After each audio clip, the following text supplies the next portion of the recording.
Bugün burada toplanmamızın en temel sebepleri kentte kadınların maruz kaldığı hukuksuzluklar, haksızlıklar, zorlukları tartışma üzerine kentteki kadın dinamikleriyle böylesi bir basın toplantısını organize etme kararı aldık. Star Kadın Derneği'nden doğru buradayım. Biraz Star Kadın Derneği'nin kuruluş amacı ve hangi sebepten böyle bir ihtiyacın doğduğunu anlatmak istiyorum. Şimdi darbe sonrası KHK'larla kapatılan kurumların birçoğu kadın kurumuydu. Hatta bütün kadın kurumları kapatıldı. Kadın platformları feshedildi.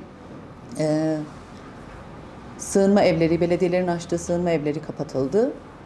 Yani kadına hizmet veren her türlü alanlar feshedildi, kapatıldı ve illegalize edildi aslında.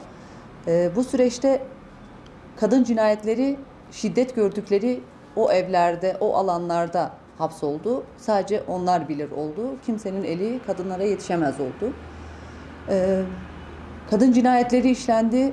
Öldürülen kadınların cenazeleri ya erkekler tarafından kaldırıldı ya da kimse sahip çıkmadı. Şimdi bütün bu öyküdeki yakıcılık bizde bir kadın derneğini açma ihtiyacını yarattı.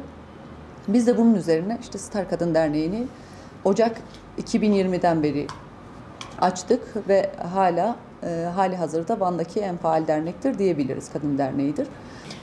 Bizler de ÖHD olarak Özgürlük İçin Hukukçular Derneği Van Şube Kadın Komisyonu olarak ilimizde kadınlara yönelik, kadın insan haklarına yönelik birçok ihlalle ilgilendik. Aktif olarak davalarını takip ediyoruz, başvurularını alıyoruz bu şiddet olaylarına ilişkin. Buna ilişkin tabii önce takip ettiğimiz dosyalar üzerinden, Van yerelinde gerçekleşen olaylar üzerinden hani biraz açmak gerekiyor ama aslında temel meselemiz öncelikle kadınların adalete erişimi. Adalete erişim söz konusu olmayınca aslında hukuk da devreye girmiyor, yargı da devreye girmiyor. Aslında Van yerelinde, yine Kürdistan'da, yine Türkiye'de en temel meselelerden biri kadınların adalete erişimi. Çünkü çoğu kadın zaten boşanma kararı alamıyor. Boşanma kararı aldığında bunun getireceği maddi yükü düşünüyorlar. Yine STK'lara şiddet başvuruları yapmaktan hem bilmedikleri için, çoğu zaman haberdar olmadıkları için hem de cesaret edemedikleri için bu başvuruları yapmaktan çekiniyorlar. Van Barosu'nun adli yardım bürosu var. Adli yardım bürolarında kadınlara, yine aslında maddi durumu olmayan kişilerin bazı dosyalarında maddi destek sağlanmakta. Yine biz sivil toplum kuruluşları olarak kadına şiddet olaylarında gönüllü olarak ücretsiz hizmetler veriyoruz. Buna ilişkin hizmet ve desteklerde bulunuyoruz.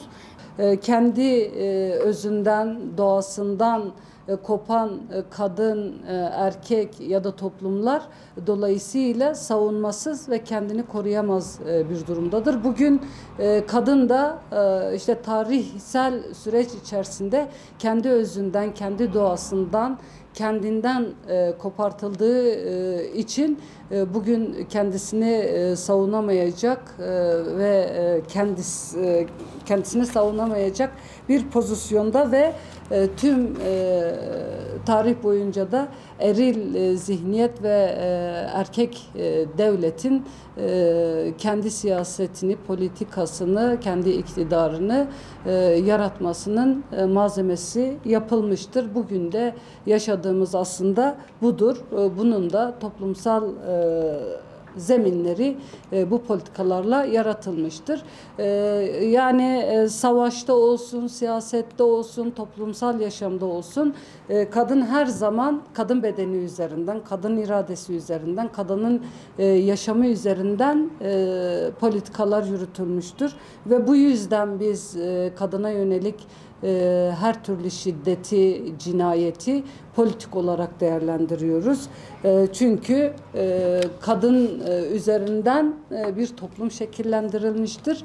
Devlet kendisini erkek üzerinden aile içine kadar götürmüş ve sokakların sahibi olarak görmektedir. Dolayısıyla kadına şiddet uygulayan, taciz, tecavüzü gerçekleştiren erkek de gücünü bu devletten almaktadır.